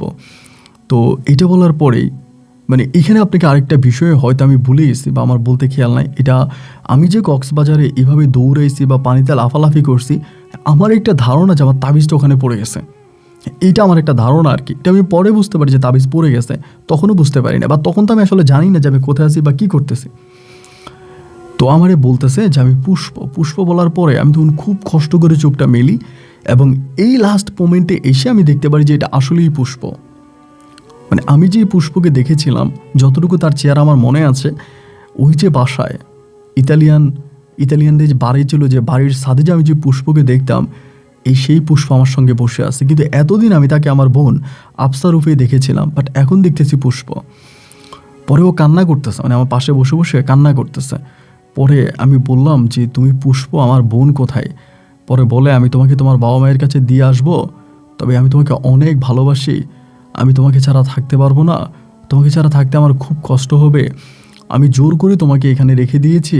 কথাগুলো আমার এখন স্পষ্ট মনে আছে, আমার কানে বাজতেছে যে কথাগুলো আমাকে এইভাবে বলছিল যে আমি তোমাকে জোর করে একজন আটকায় রাখছি, আমি তোমাকে আর আটকায় রাখতে পারবো না, আমাদের সর্দারের কাছে বিচার দেওয়া হয়েছে, আমাদের সর্দারের কাছে বিচার দেওয়া হয়েছে, সর্দারে আদেশ করছে তোমাকে তোমার আব্বা আম্মার কাছে দিয়ে আসার জন্য, আমি তোমাকে তোমার আব্বা আম্মার কাছে দিয়ে আসবো, তবে আমি তোমাকে ভালোবাসি, তুমি কখনো কোনো তাবিজ ব্যবহার করো না, আমি কখনোই তোমার ক্ষতি করব না, আমি তোমার কাছে যেতে চাই, তোমার সঙ্গে থাকতে চাই, এবং তুমি কখনোই কোনো তাবিজ ব্যবহার করো না। এই কথাগুলো হলো কান্না করতেছে, এই কান্না করতেছে, আমি তো শরীর নাড়াইতে পারি না, মানে বসা থেকে উঠতে পারি না, ওই জায়গার ভিতরে আমি আবারও আপনার ঘুমিয়ে পড়ি বা অজ্ঞান হয়ে যাই, আমার কি হয়ে যায় সেটা আমি জানি না। এরপর যখন আমার জ্ঞান ফিরে আসে, আমি তখন দেখলাম একটা হসপিটালে আছি, এবং সেখানে অনেক লোক আমারে জিজ্ঞেস করতেছে, এটা একটা সরকারি হসপিটাল হবে এরকম, আমাকে জিজ্ঞেস করতেছে তোমার বাড়ি কই, তো কোত্থেকে আসছো, এগুলো আমাকে বলে। তখন আমি ওদেরকে বলতেছি, এবং ওরা আমার অ্যাড্রেস লিখতেছে। তো অ্যাড্রেস আমার তখনও মনে আছে, আমার পুরো স্পষ্ট মনে আছে, এবং অ্যাড্রেস লিখতেছে, লেখার পরে এন থেকে আমাকে তখন সেই জায়গা থেকে আমাকে এই হসপিটাল থেকে আমাকে তখন ঢাকায় নিয়ে যাওয়া হলো, এই বরিশাল থেকে তখন ঢাকায় নিয়ে গেছে। আর আমার আব্বা আম্মা আসছে ওই হসপিটাল, এটা আমি পরে জানতে পারি একটা হসপিটাল ছিল, বরিশালের সেন্ট্রাল হসপিটাল, এবং সেখানেই পরে আমার আব্বা আম্মাও আসছে, তারা এসে আমাকে তখন ঢাকাতে নিয়ে যায়। আমি 3 মাস পর্যন্ত ঢাকা মেডিকেলে ছিলাম, তখন আমার হাতে আবারও আমার আম্মা তাবিজ পরায় দেয়, ঢাকা 3 মাস ছিলাম, এবং 3 মাস পর আমি মোটামুটি সুস্থ হই। এবং সুস্থ হওয়ার পরে যেটা আমি জানতে পারি, যেটা শুনলে আপনি নিজেও অবাক হয়ে যাবেন, যেটা শুনে আমিও অবাক হয়ে গিয়েছিলাম, আমি কক্সবাজার থেকে হারিয়ে যাওয়ার 9 বছর পরে আমার আব্বা আম্মার কাছে খবর গেছে যে আমি হসপিটালে আছি, এবং তারা আমাকে হসপিটালে পাইছে। এখানে অনেক ঘটনা আছে, আমার আব্বা আম্মা অনেক কান্নাকাটি করছে হসপিটালে, অনেক চিল্লাচিল্লি করছে, এগুলো মূলত আর তেমন কিছু আমার মনে নেই। বাট আমি 9 বছর পরে আমার আব্বা আম্মা আমাকে ফিরে পাইছি, ওইটুকুই বলতে পারি। তো বরিশাল আপনার ঢাকা মেডিকেল থেকে তখন আমাকে বাড়িতে নিয়ে আনা হয়েছে, এবং আনার পরে মানে কি বলবো আপনাকে, জেলখানার জীবনের মতো জীবন, হাতের মধ্যে তাবিজ পরায় রাখতেছে, রাত দিন মিলে পানি খাওয়াইতেছে, এবং আমার শরীরের যে পরিবর্তন, মানে আমার মাথার চুলোভাবে লম্বা হয়নি, আমার ধাড়িওভাবে গজায়নি, শুধু চেহারাটা কিছুটা কুচকায় গেছে, মানে আগের চেহারাটা আর এখন চেহারাটার মাঝে আমি একটা পরিবর্তন দেখতেছি, মানে বয়সের একটা ছাপ পড়ে গেছে। তো আমি তখন আর কারোর সঙ্গে খুব বেশি একটা কথা বলি না, এবং চুপচাপে থাকি। আমার আব্বা জিজ্ঞেস করে কোথায় ছিলি, কোন জায়গায় ছিলি, কে তোকে নিয়ে গেছে, আমি কিচ্ছু বলি না। এবং আমার ফ্রেন্ডরা নাকি সেটাই বলেছিল, রাতের বেলা আমি ওদের সঙ্গে ঘুমাইছি, এবং তারা এরপর আর আমাকে পায় নাই। আমার ফ্রেন্ডরা আমার আব্বু আম্মুর সাথে যোগাযোগ করে, পরে আমার আব্বা আম্মাকে বলে যে আমরা এখানে একসাথে ঘুমাইছি, এরপর সকালে ওকে পাওয়া যায় নাই। তো তারপর ওখানে নাকি পুলিশ যায়, এর অনেক ঝামেলা হয়। এবং অবাক করা বিষয়, আমার ফ্রেন্ডরা নাকি বললো যে ঘরের দরজা লাগানো ছিল, দরজা জানালা সব কিছু লাগানো ছিল, অথচ আমি ভিতর থেকে উধাও হয়ে গেলাম কিভাবে। এবং আমার বন্ধুবান্ধব যারা আমার সঙ্গে গিয়েছিল ওখানে, ওরা অনেক আইনি জটিলতায় পড়ে এবং ওরা অনেক আইনি ঝামেলায় পড়ে, ওদেরকে পুলিশ টুলিশ নিয়ে যায়, খুব যায় ঝামেলা করে ওদের সঙ্গে। তো রীতিমতো তখন আমি ওখান থেকেই প্রায় কিছুটা সুস্থ হই এবং সুস্থ হওয়ার পরে বাড়িতে আসি, থাকতেছি, ঘুরতেছি, ফিরতেছি। এই সময় পরিবার সিদ্ধান্ত নিল আমাকে বিয়ে করাবে। তো বিয়ে করা, কারোর সঙ্গে সংসার করা, এই সমস্ত কোনো কিছুই কিন্তু আমার মেমোরিতে নাই। এবং এরপরে আমাদের বরিশালেরই এক মেয়ে, নাম ছিল রিয়া আক্তার, ওই রিয়া আক্তার মেয়েটার সঙ্গে তখন আমার পরিবার আমার বিয়ে ঠিক করে এবং পারিবারিকভাবেই বড় আনন্দ ফুর্তি করে তখন এই রিয়ার সঙ্গে আমার বিয়ে হয়। এবং বাসর ঘরে আমি যাই, ইতিমধ্যে আমার আব্বা আম্মা আমাকে বারবার জিজ্ঞেস করেছিল আমি কোথায় ছিলাম, কার সঙ্গে ছিলাম, কই ছিলাম। তো আমার তো ভাই তেমন কিছু মনেই নাই। এই যে ওরা 9 বছর বলতেছে, আমার কাছে মনে হয় যে 9 মিনিট কাটে আসছি, 9 মিনিটের মতো আমার সময় কেটেছে। এই 9 বছরের তেমন কোনো মেমোরিজ আমার কিছুই মনে নেই, আমি বলবোটা কি। পরে বিয়ে করলাম, বিয়ে করার পরে আমার ওয়াইফটা খুবই ভালো ছিল আমার সঙ্গে, প্রথম দিকে অনেক ভালো। ও আবার আমার ইতিহাসগুলো জানতো যে 9 বছর আমি ছিলাম না। আবার রিয়ার আগে একটা বিয়ে হয়, যেহেতু আমার অনেক বয়স হয়ে গেছে, আমার বয়স সেই বয়সে এসে মানে আর বিয়ে শাদিও তো ওরকম না, তো আমার আব্বা আম্মা যেরকম পারছে ওরকমই বিয়ে করাইছে। তো আগে ডিভোর্স হয়ে যায়, ডিভোর্স হয়ে যাওয়ার পরে আমি ওকে পুনরায় বিয়ে করি। আমার সঙ্গে পড়ি আছে এটা জানার পরে আর কেউ আসলে ওভাবে আমাকে বিয়ে করতে রাজি হয় না, আমাকে বিয়ে করবে না।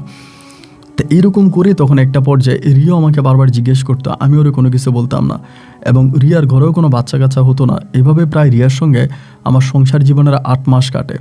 তো 8 মাসের মাথায় আমার তখন এই পুরনো মেমোরিজগুলো আস্তে আস্তে করে ক্লিয়ার হতে থাকে, মানে পুরনো স্মৃতিগুলো তখন মনে পড়তেছে, আমি কোথায় ছিলাম, কি করতেছিলাম। এবং অতীতটা আমার, মানে অতীতের ওই ফ্ল্যাশব্যাকটা পুরো আমার চোখের সামনে তখন ভেসে ওঠে, আমার চোখের সামনে পুরো আমার অতীতটা ভেসে ওঠে। এবং আমার তখন বারবার মনে পড়তেছে যে আমার সঙ্গে কি হয়েছে এবং আমি কোথায় ছিলাম, আমি কি করেছি, আমি এখন কই আছি। এই জিনিসগুলো তখন বারবার মেমোরিতে মনে হতো। এবং হওয়ার পর আমি তখন এই পুরীটাকে অনেক মিস করতাম, মানে পুষ্পকে অনেক মিস করতাম।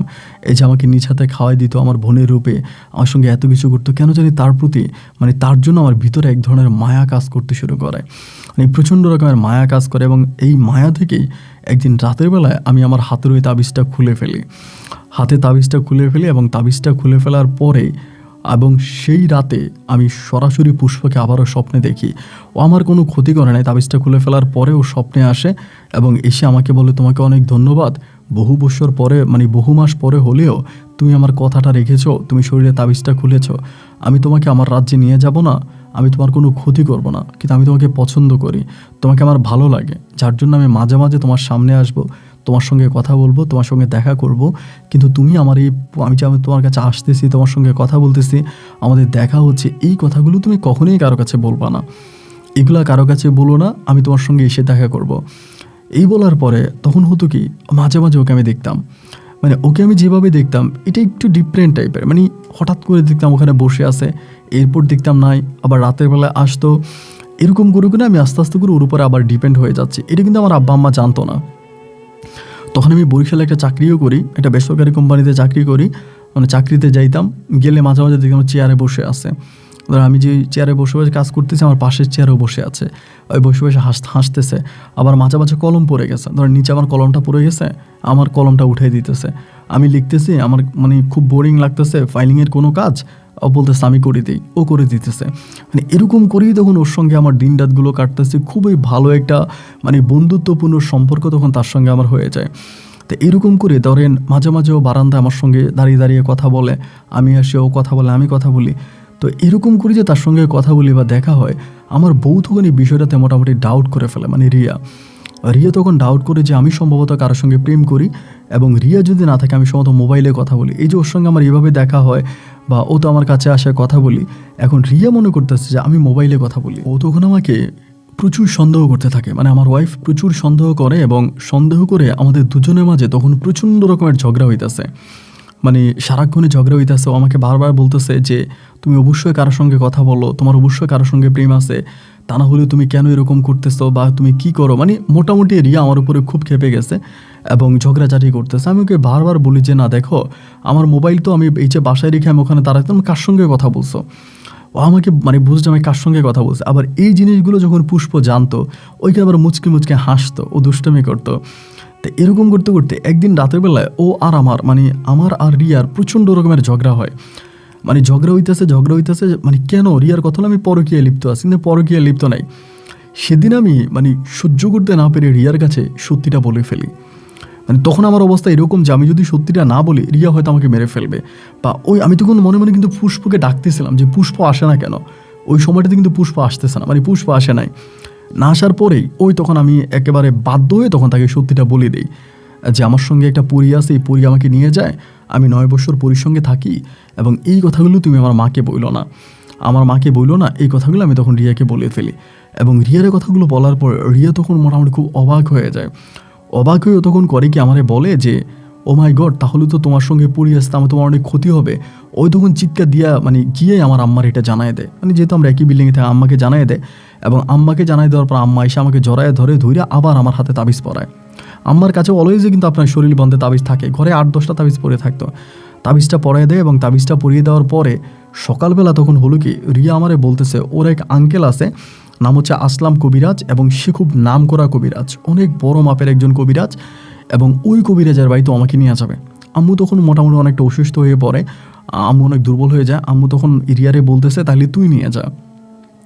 পরে রিয়া আমারে করলো কি ওর ওই যে আঙ্কেল আছে, আঙ্কেল তো কবিরাজ, ওই আসলাম আঙ্কেলের কাছে আমাকে তখন নিয়ে গেছে। নিয়ে যাওয়ার পরে ওই আসলাম আঙ্কেলের সামনে আমাকে বসাইছে, আমি ওনাকে সালাম দিলাম, বসার পরে উনি রিয়ারে বলতেছে হাতে তাবিজটা খুলে ফেল। তো রিয়া বলতেছে তাবিজ খুলে তোরে নিয়ে যাবে। পরে বলো ওকে নিয়ে যাবে না, তুই তাবিজ খোল। পরে তাবিজটা খুলে ফেলছে, খুলে ফেলার পরে আমি ওনার সামনে সামনে বসে আছি।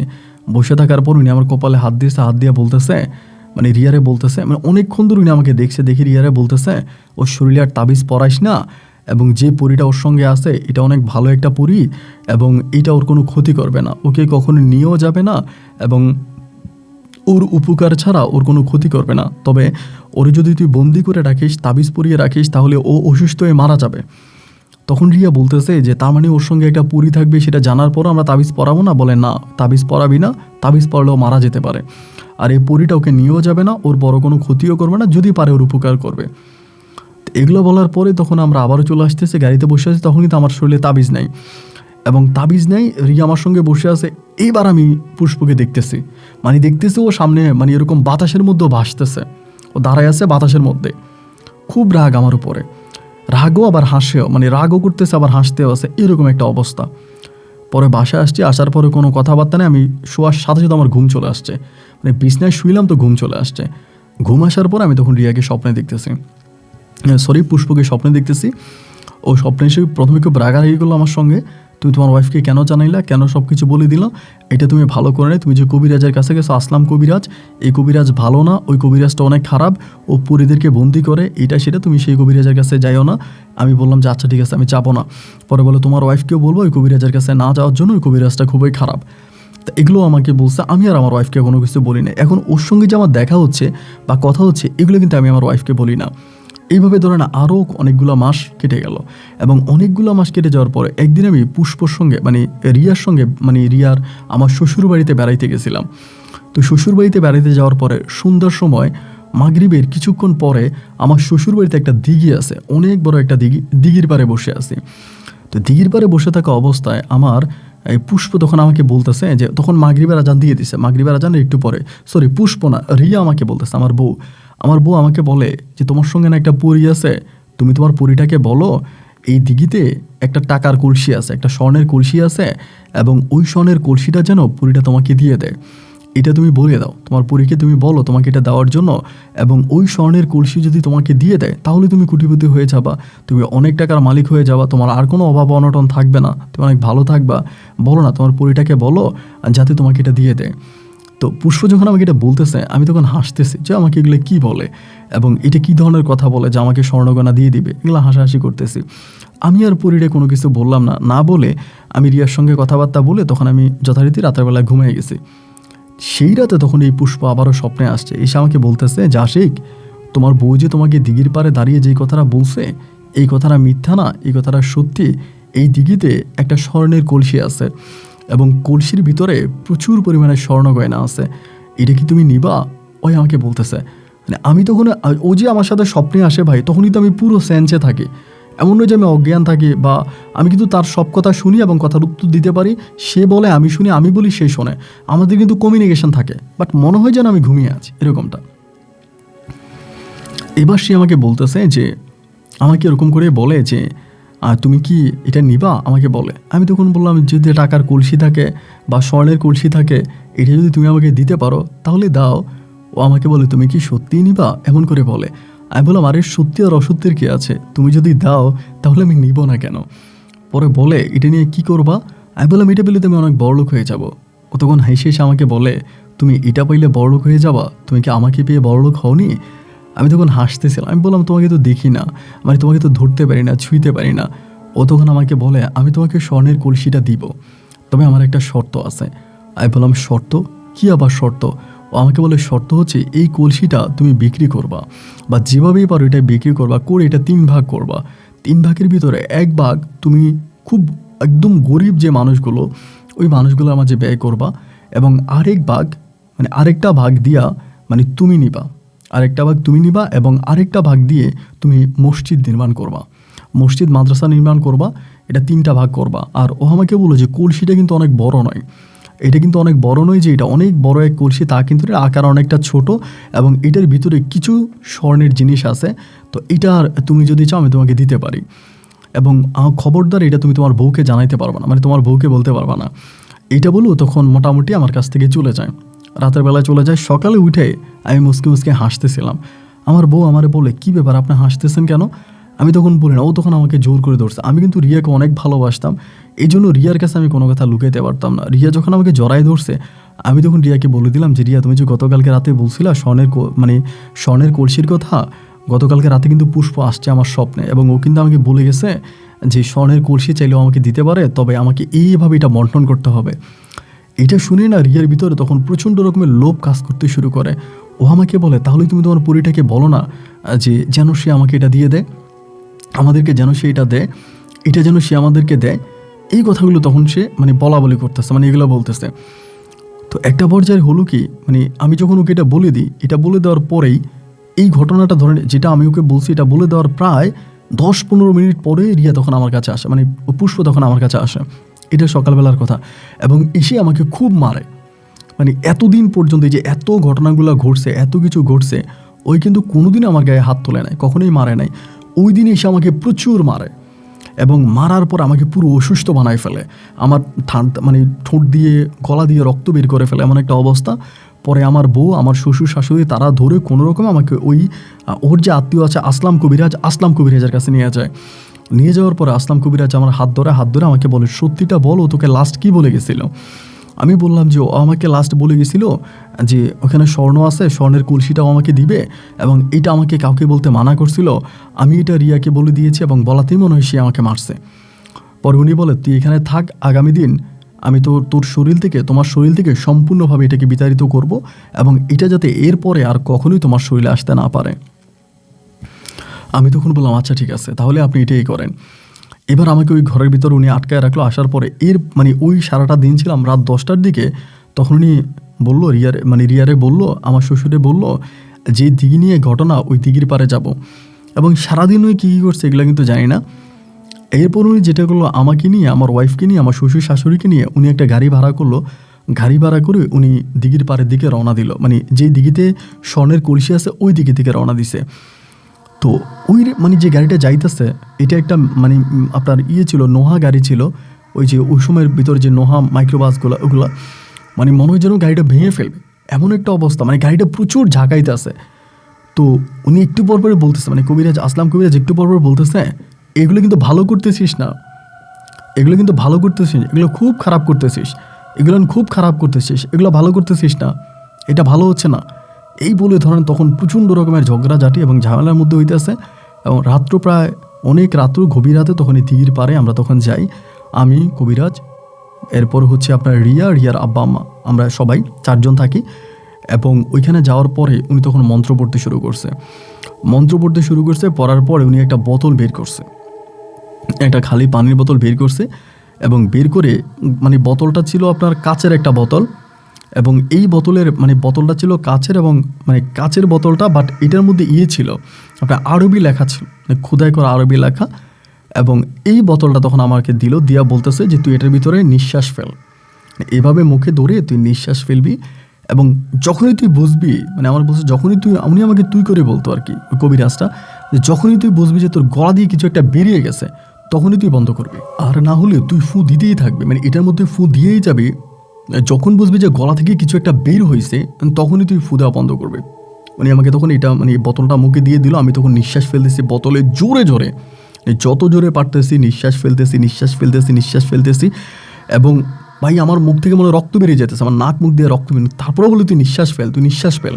আমি আরও নিঃশ্বাস ফেলতেছি, এইভাবে নিঃশ্বাস ফেলতে শেষ রাতের দিকে আমার কাছে মনে হলো যে আমার গলার ভিতর থেকে কিছু একটা বেরিয়ে গেছে বোতলের মধ্যে, এবং বেরিয়ে যাওয়ার পরে মানে মোটা আকারের কিছু একটা বেরিয়ে গেছে, এবং এটা বেরিয়ে যাওয়ার পরে আমি তখন মুখটা সরাই বলতেছি বেরিয়ে গেছে, উনি তখন এই বোতলের মধ্যে হাত দিয়ে ফেলে এবং একটা লাল কাপড় দিয়ে বোতলের মুখটা বেঁধে ফেলে, এবং বাঁধার পরে আমার কাছে মনে হয় এটার ভিতরে আমি কালো কিছু একটা দেখতে পেয়েছি মানে এটার মধ্যে, এবং এরপর উনি এটা পেঁচিয়ে ওই জায়গার ভিতরে তিনি এখান থেকে ঢিল মেরে একেবারে দিঘির মাঝখানের মধ্যে ফেলে দিয়ে বলে যে এটা আর মানে তোর জীবনে আসবে না, তোর কোনো ক্ষতি করবে না, ওরে বাড়িতে নিয়ে যা। আমারে বলতেছে, তো আমাকে বাড়িতে নিয়ে আসছে এবং উনি ওনার মতো করে চলে গেছে। এবং সেই ঘটনার পর থেকে আজকের এই দিন পর্যন্ত এটা আর আমার জীবনে আসে নাই, মানে আমার জীবনের কোনো ক্ষতি করে নাই। এবং এইটা চলে যাওয়ার পরে আমার বউ রিয়ার ঘরে কোনো বাচ্চা কাচ্চাও হয়নি। আজকে আমরা বহু বছর ধরে সংসার করতেছি, আমাদের কোনো সন্তানাদি হয়নি। এবং যেটা সবচেয়ে মূল যে ঘটনাটা আমি আপনাকে বলতে চাচ্ছিলাম, এখন যেটা হইল, ওই যে আমি বোতলটা উনি ফেলে দিল, তারপর থেকেই সেই এলাকার যত মানুষ আছে তারা প্রতিনিয়ত এই দিঘির পাড়ে, মানে দিঘি থেকে এক কান্নার আর্তনাদ শুনতে পেত যে দিঘির ভিতর থেকে কেউ একজন কান্না করতেছে। এবং গ্রামের যত মানুষ আছে, আশেপাশের যত মানুষ আছে, সবাই তখন এটা জানে এবং সবাই বলে যে গভীর রাতে মাঝে মাঝে একটা গভীর কান্নার ভাব, একটা কান্নার সুর এই দিঘির ভিতর থেকে ভেসে আসতো, এবং এই কান্নার শব্দটা আমরা শুনতে পেতাম, যেটা আমাদের হৃদয় স্পর্শ করতে খুব কষ্ট হতো। এবং বহু বছর ধরে এই কান্নার সাউন্ড, এবং একদিন আমি নিজেও এই কান্নার সাউন্ড শুনেছি, এবং আমার নিজের কানে আমি এই কান্নার সাউন্ডটা শুনেছি, যেটা আমার কাছে অনেকটা হৃদয় বিদারক মনে হচ্ছে। আমি অনেক দিন ধরে আপনার গল্প শুনে আজ লাস্ট এই বয়সে এসে আমার কাছে কেন জানি মনে হয় যে পরীটাকে আমি ওখানে বন্দি করে রেখেছি। এবং আসলাম কবিরাজ মারা গেছে, আমার শ্বশুরও মারা গেছে, এখন আমার শাশুড়ি আছে, বাট এখন ইদানিং কেন জানি আমার কাছে মনে হচ্ছে আমি পরীটাকে মুক্ত করতে চাই। তা আমি আজ পর্যন্ত কোনো হুজুর কবিরাজের কাছে যাইনি, কারোর সঙ্গে এই বিষয় নিয়ে কোনো কথা বলিও নাই, এবং আমার ওয়াইফকে আমি এই বিষয়ে জানাই না, কারণ জানাইলে সে খুব রাগ করবে।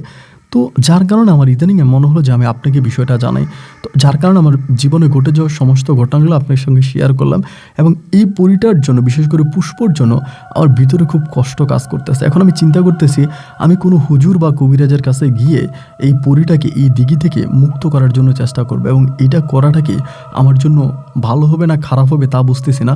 নিজে চিন্তা করি, একমতে মনে হয় ভালো হবে, আবার মনে হয় নাকি খারাপ হবে, যার জন্য আপনাকে পুরো বিষয়টা জানালাম। যদি পারেন আপনি আমাকে একটা সিদ্ধান্ত দিবেন। ভালো থাকবেন, আসসালামু আলাইকুম। প্রিয় বন্ধুগণ, সবাইকে অনেক বেশি ধন্যবাদ। এই পর্যন্ত আমার সঙ্গে থেকে রাজধানী ঢাকা না, আসলে বরিশালেরই ছেলে, বাট উনি ঢাকায় বলতে পছন্দ করে, বরিশালের ভাই মোহাম্মদ আশিকুর রহমানের জীবনের এই ভয়ানক বাস্তব গল্পটা শুনেছেন। প্রিয় বন্ধুরা, গল্প তো অনেকেই বলি, বাট কিছু কিছু গল্প থাকে যেগুলো হৃদয়ে দাগ কেটে যায়, যেমন আজকের গল্পটা একই হৃদয়ে দাগ কেটে গিয়েছে। এখন ওনার প্রশ্ন হচ্ছে যে উনি আমাকে বলল যে উনি পুষ্পকে ওই দিঘি থেকে মুক্ত করবেন কিনা। তবে আমার কাছে মনে হয় আশিক ভাই যদি চেষ্টা করে, বা আশিক সাহেব চেষ্টা করে, তিনি পুষ্পকে মুক্ত করতে পারবে। কেন না পারবে, যেহেতু উনিই পুষ্পকে, ওনার মাধ্যমেই পুষ্প ওই দিঘিতে বন্দী হয়েছে, তাহলে তিনি পুষ্পকে উদ্ধার করতে পারবে। তো আমি এখানে মানে কোনো কিছু ঠিক বুঝতে পারতেছি না, উদ্ধার করলে ভালো হবে না খারাপ হবে আমি ঠিক জানি না, যার জন্য আমি কোনো রকমের রিস্ক নিতে চাই না, অনেকে কোনো কিছু বলতে চান। আপনারা যারা গল্প শুনেছেন, আপনাদের কাছে আমার অনুরোধ থাকবে যে আপনারা অবশ্যই নিজের মতো করে একটা মতামত আপনারা আশিক ভাইয়ের জন্য লিখবেন। আপনাদের ওই মতামতের উপরে নির্ভর করে আশিক ভাই হয়তো তার জীবনের একটা সঠিক সিদ্ধান্ত নিতে পারবে, যার জন্য সবাইকে অনুরোধ করবো আপনারা নিজেদের মতো করে একটা মন্তব্য কমেন্ট বক্সে লিখবেন ওনার জীবনের ভবিষ্যৎ নিয়ে। প্রিয় বন্ধুরা, আমি গল্পের শুরুতেই বলেছিলাম চট্টগ্রাম ডিসি পার্ক, যেখানে আমি 140 প্রজাতির ফুল দেখেছি, যা রীতিমতো আমার কাছে মনে হয়েছে পরীর রাজ্য। আর সেই পরীর রাজ্য যদি আপনারা দেখতে চান, ভিডিওর এখানে ক্লিক করে আপনারা পরীর রাজ্যটা দেখে নিতে পারেন। আজ এখানেই বিদায়, দেখা হবে নতুন দিন নতুন কোনো গল্পে। আল্লাহ হাফেজ এন্ড আসসালামু আলাইকুম।